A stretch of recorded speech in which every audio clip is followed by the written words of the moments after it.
സർവത്ര ഗോവിന്ദനാമ സങ്കീർത്തനം. ഗോവിന്ദ ഗോവിന്ദ. ദശകം 6. വിരാട് രൂപ വർണ്ണനം.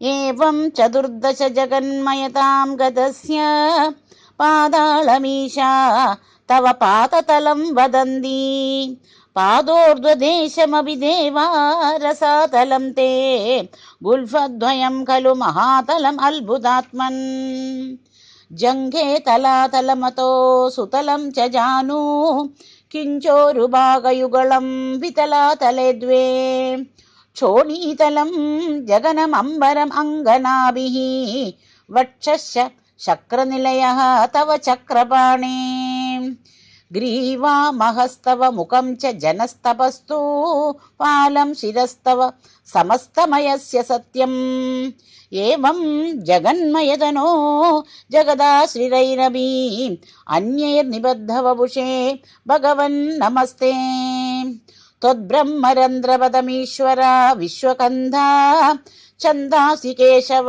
ഘനാസ്തവ കേശപാശാ ഉല്ലാസി ചില്ലിയുഗളം ഗൃഹിണസ്യ ഗേഹം ഭസ്മാനി രാത്രിദിവസോ സവിതാ ച നേത്രേ നിശേഷ വിശ്വരചനാ ച കടാക്ഷ മോക്ഷഃ കർണൗ ദിശോ അശ്വിയുഗളം തവ നാസികേ ദ്വേ ലോഭത്രവേ ച ഭഗവൻ അധരോത്തരോഷ്ടോ താരാഗണാശവ ദശനാഃ ശമനശ്ച ദംഷ്ട്രാ മായാവിലാസഹസിതം ശ്വസിതം സമീരോ ജിഹ്വാജലം വചനമീശാ ശകുന്തപംക്തിഃ സിദ്ധാദയഃ സ്വരഗണാഃ മുഖരന്ധ്രമഗ്നിഃ ദേവാ ഭുജാഃ स्तनयुगं तव धर्मदेवः पृष्ठं तु अधर्मैः देव मनस्सुधांशुः अव्यक्तमेव हृदयाम्बुजम् अम्बुजाक्षा कुक्षिः समुद्रनिवः वसनं तु सन्ध्ये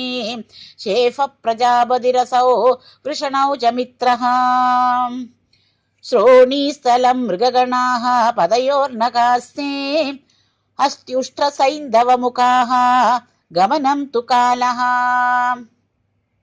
विप्रादिवर्णभवनं वदनाब्जबाहुचारूरुयुग्मचरणं करुणाम्बुदे ते संसारचक्रमयि चक्रधरा क्रियास्ते वीर्यं महासुरगणास्ति कुलानि शैलाः नाड्यः सरिसमुदयस्तरवश्च रोमजीयादिदं वपुः अनिर्वचनीयमीशा ईदृङ् जगन्मय वपुस्तव कर्मभाजा कर्मावसानसमये स्मरणीयम् आहुः तस्यान्तरात्मवपुषे विमलात्मने ते वातालयाधिपा नमोऽस्तु निरुन्धिरोगान्.